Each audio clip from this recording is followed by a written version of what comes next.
So I want to dive right in. I think typically when we have guests that have written books, like that's the best place to start because there's so much we can unpack. So, talk us about what inspired your book. What made you want to write it, and for the viewers, can you give them kind of a synopsis of what all it contains?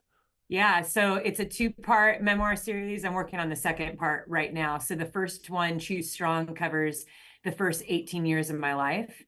And I'd say that there's a couple motivations in wanting to get that story out there.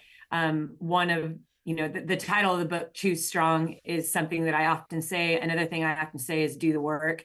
And I believe that, choosing strong is about, it's not just a physical, thing that we choose. I think, living in a world of social media, we like to put strength out there in the physical sense. So it's the lifting weights and putting in the training. And, and I think it makes us feel like we have value when we're putting in those training days, and we feel tougher and stronger when we do that. But I think the real message that I was trying to get to was that strength is not just physical. It's very much mental. It's something that we choose and how we interact with people and how we live our lives. And some of the hardest things that we do in life are not in the gym. It's not in competition.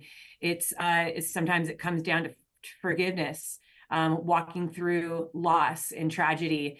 Trying to navigate real everyday situations in life takes a lot of strength. And I think that a lot of the stories aren't highlighted as much as, physical endeavors. And I really felt like with the platform that I have as a professional athlete, it's so easy to talk about, these medals and I've done this and done that. But I really believe that the strength that I have known started as a little girl.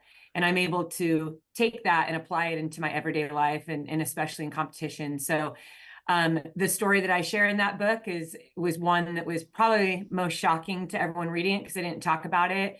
But it laid the foundation for who I am today. And I think that, I talk about loss and abuse, working two jobs at a very, very young age, and then working through just a lot of really, really tough life situations that just pretty much continued throughout my entire childhood and into my teen years.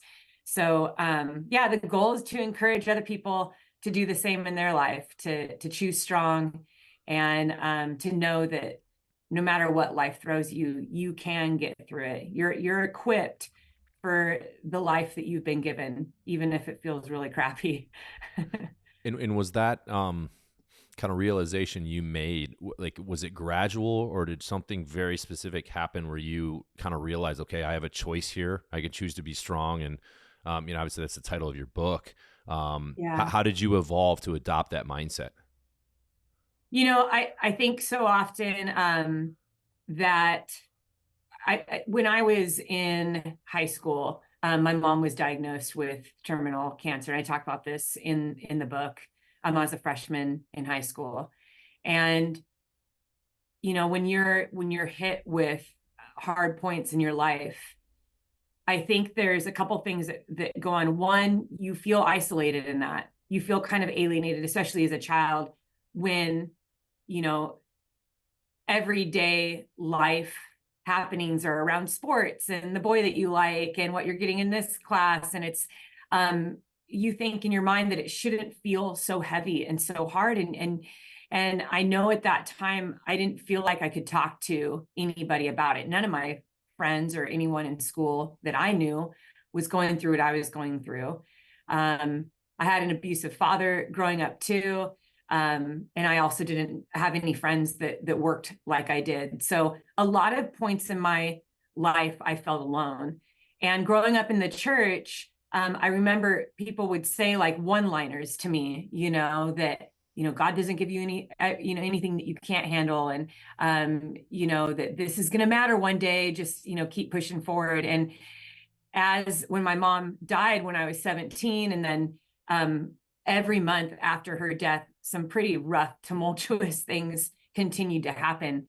I remember thinking about how much I resented just random statements that were said to me.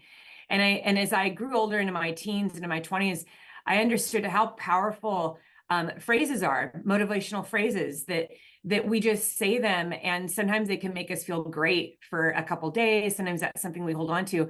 But if there is no root from which it comes, if there's no understanding or really a base of what those words mean, they eventually don't mean anything to us, and they can't get us out of those hard places. So for me, what I realized as I got older is I need to have something to stand on.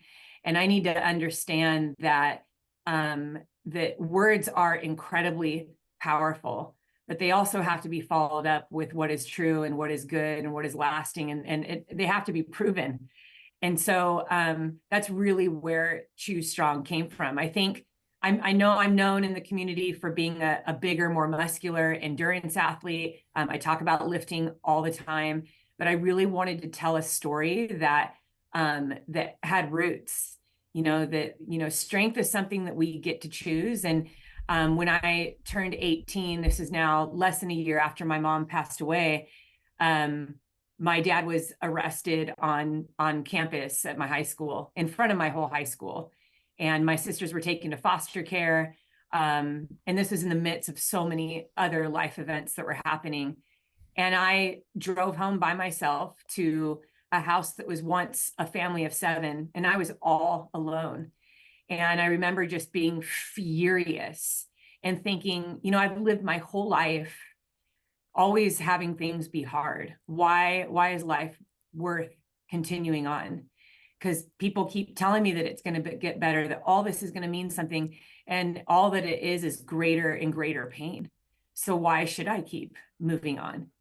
And I laid on the floor of my living room contemplating life and whether or not I should continue on. And the most powerful thing that got me off that ground were the words that my mom had said to me in the weeks leading up to her death. And she was a great encourager too.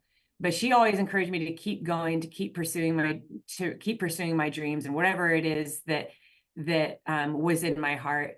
And she had a very, very strong faith. Even up until the day she died, she was quoting scripture. So what I understood to be strength was something that we choose. We choose it in the face of death. We choose it in the face of pain and loss.